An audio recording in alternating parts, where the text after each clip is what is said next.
అందరికీ నమస్కారం. ఈరోజు లోకేష్ గారి పాదయాత్ర, యువగలం పాదయాత్ర చూస్తూ ఉంటే వైసీపీ వాళ్ళకి 30 రోజులకే ముచ్చమట్లు పడుతున్న పరిస్థితి ఈరోజు కనిపిస్తూ ఉంది.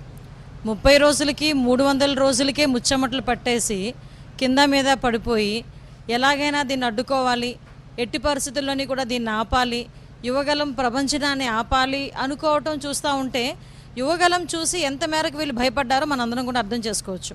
ఎందుకంటే ఈరోజు బయటకు వచ్చేది ఎలివేషన్ కబుర్లు మాట్లాడుతూ ఉంటారు.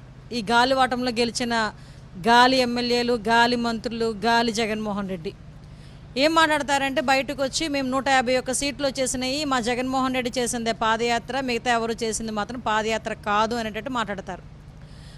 అబద్ధాలతోని, అసత్యాలతోని ఇందుకు మసిపూసి మారేడికాయ చేసి, ముద్దుల యాత్ర చేసి, ఓవరాల్గా చెప్పాలంటే మోసపు హామీలతో అధికారంలోకి వచ్చిన దగ్గర నుంచి కూడా ఈ రోజు వరకు కూడా ప్రజలు మోసపోతూనే ఉన్నారన్న సంగతి మనందరికీ కూడా అర్థమవుతుంది. ఈరోజు యువగలం పాదయాత్ర స్టార్ట్ అయిన రోజు దగ్గర నుంచి ఈ రోజు వరకు చూసుకుంటే 30 రోజులకి 300 కిలోమీటర్లకి 3000 మందికి పైగా తెలుగుదేశం పార్టీ కార్యకర్తల మీద, ఇక్కడికి వచ్చిన జనాల మీద కేసులు పెట్టారంటే వాళ్ళు ఏ రకంగా ఇబ్బందులు పడుతున్నారు, వాళ్ళు ఏ రకంగా వాళ్ళందరూ కూడా భయపడుతున్నారన్న సంగతి మనందరికీ అర్థమవుతుంది. వీళ్ళ భయానికి, పిచ్చికి పరాకాష్ఠ చేరిందని చెప్పడానికి ఈ 30 రోజుల్లోని లేడీస్, మహిళలు స్వచ్ఛందంగా బయటకు వచ్చి లోకేష్ గారి దగ్గరికి వచ్చి మేము ఈ కష్టాలు పడుతున్నాము, మేము ఇబ్బందులు పడుతున్నాము, మేము చాలా ఇబ్బందులు పడుతున్నామని చెప్పిన సందర్భంలో అలాంటి వాళ్ళందరినీ కూడా ఐడెంటిఫై చేసి వాళ్ళందరి మీద ఎస్సీ అట్రాసిటీ కేసులు పెట్టడం కానీ, వాళ్ళ మీద దాడి చేయించడం కానీ, ఆఖరికి హత్యా ప్రయత్నాలు చేయడం వరకు కూడా వెళ్ళారంటే వీళ్ళు యువగలాన్ని చూసి భయపడుతున్నారా లేదా ఈ ఒక్క విషయం మనకు అర్థమవుతుంది. ఎక్కడ కుప్పంలో రాణిని మొదలు పెట్టుకొని నిన్నగాక మొన్న వచ్చిన మునిరాజమ్మ వరకు కూడా చూసుకుంటే ఎక్కడ మహిళా మీటింగ్ పెట్టినా, ఎక్కడ లోకేష్ గారు పాదయాత్ర చేస్తున్నా కూడా మహిళలు స్వచ్ఛందంగా బయటకు వచ్చి హారతులు పట్టి తమ కష్టాలను గట్టెంకించడానికి ఒక యువనాయకుడు బయటకు వచ్చాడు, తమ బిడ్డల భవిష్యత్తు గురించి కాపాడడానికి ఒక యువనాయకుడు బయటకు వచ్చాడు, ఒక తమ్ముడు వచ్చాడు, ఒక అన్న వచ్చాడు అన్న రీతిలో ఆహ్వానం పలుకుతూ ఉంటే కడుపు మండి కళ్ళల్లో నిప్పులు పోసుకొని ఎలాగైనా దీన్ని ఆపాలని చెప్పి, ఎలాగూ లోకేష్ గారిని ఆపలేరు కాబట్టి లోకేష్ గారి దగ్గరికి వచ్చే మహిళల్ని ఆపాలనే ఉద్దేశంతో ఈరోజు తప్పుడు కేసులు బనాయించే పరిస్థితి. ఈరోజు నిన్ననే మనం చూసుకున్నాం శ్రీకాళహస్తిలో మునిరాజమ్మ ఏం తప్పు చేసింది, మునిరాజమ్మ ఏం తప్పు మాట్లాడింది. ఈరోజు కడుపు మండితే ఎవరికైనా నోట్లోంచి వచ్చేవి బూతులే.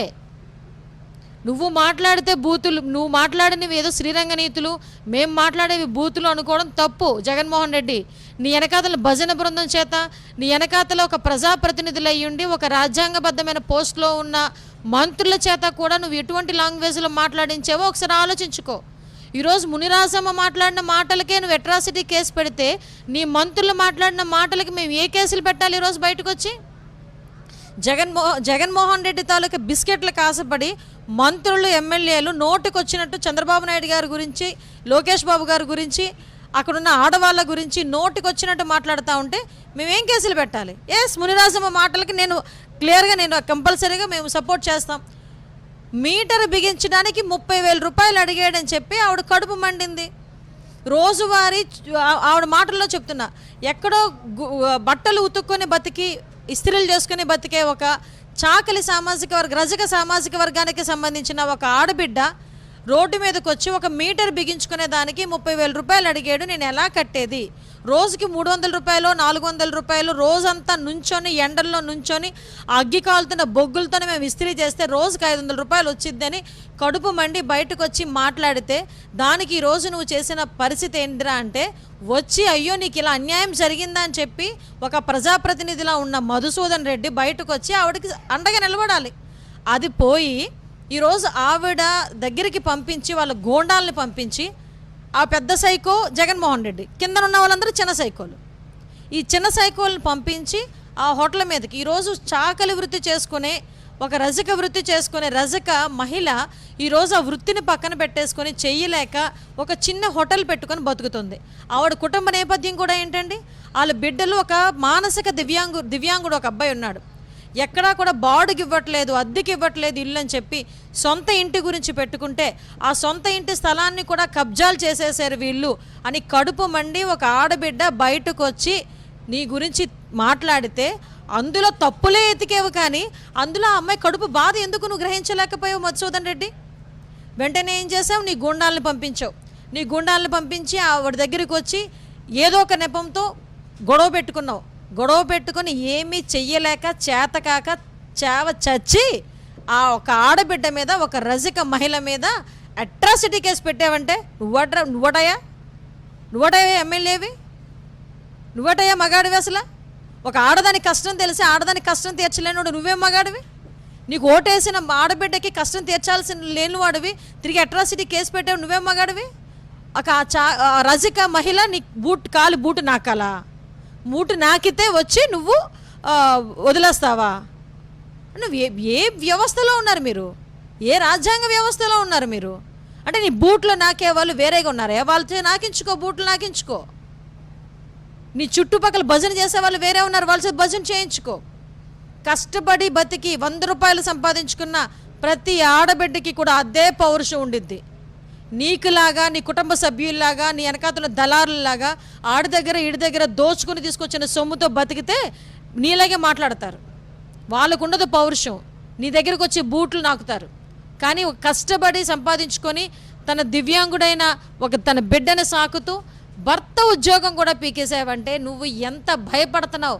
నువ్వు భయపడుతున్నది లోకేష్ బాబు గారితో సైతం నీ కాన్స్టిట్యున్సీలో నీకు ఓటేసిన మునిరాజమ్మను చూసి కూడా మధుసూదన్ రెడ్డి వణుకుతున్నాడు.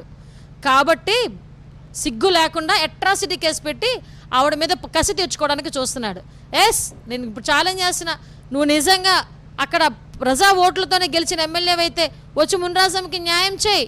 మునిరాజమ్మ మీద పెట్టిన కేసు వెనక్కి తీసుకో, నువ్వు నిజంగా ఎమ్మెల్యే అయితే.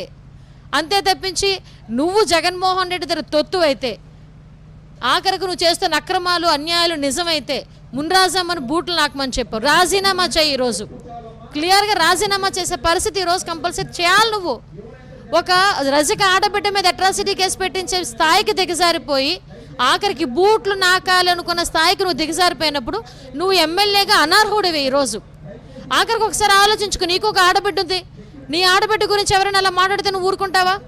ఏ రజక ఆడబిడ్డ అనేసరికి, బీసీ ఆడబిడ్డ అనేసరికి నీకు అంత చులకనగా కనిపిస్తున్నారా ఎవరైనా? ఒక్కసారి ఈ విషయంలోని ఆలోచించుకోవాలి. ఇంకో విషయం చెప్తున్నా, ఏంటి మాట్లాడితే ఈరోజు జగన్మోహన్ రెడ్డి చేసిందే పాదయాత్ర, లోకేష్ గారు చేసింది పాదయాత్ర కాదు అన్నట్టుగా రకరకాలుగా మాట్లాడుతున్నారు. నేను ఒకటే మాట్లాడుతున్నా, ఓకే మీరు పాదయాత్ర గురించి ఎప్పుడో జగన్మోహన్ రెడ్డి చేసిన ముద్దుల యాత్ర గురించి మేము మాట్లాడట్లే, వదిలేయండి. ఈరోజు ఒక సీఎం స్థాయిలో 151 సీట్లు గెలిచిన ఒక సీఎం, ఆ గాలివాటంలో గెలిచేవో, ముద్దుల యాత్ర చేసి గెలిచేవో, దొంగ హామీలు ఇచ్చి చేసేవో, మోసపూరితంగా చేసేవో, వాట్ ఎవర్ ఇట్ మేబీ, ఏం చేసినా 151 సీట్లు అయితే జనాలు నీకు అప్పచెప్పారు కదా. ఈరోజు 151 సీట్లు నువ్వు గెలుచుకొని నీ పార్టీ గెలిచిన ఎమ్మెల్యే తాలూకా కాన్స్టిట్యున్సీకి నువ్వు వెళ్ళటానికి 3 లారీల పరదాలు అవసరమా మిస్టర్ జగన్మోహన్ రెడ్డి? 3 లారీల పరదాలైందయ్యా, నాకు అర్థం కాదు.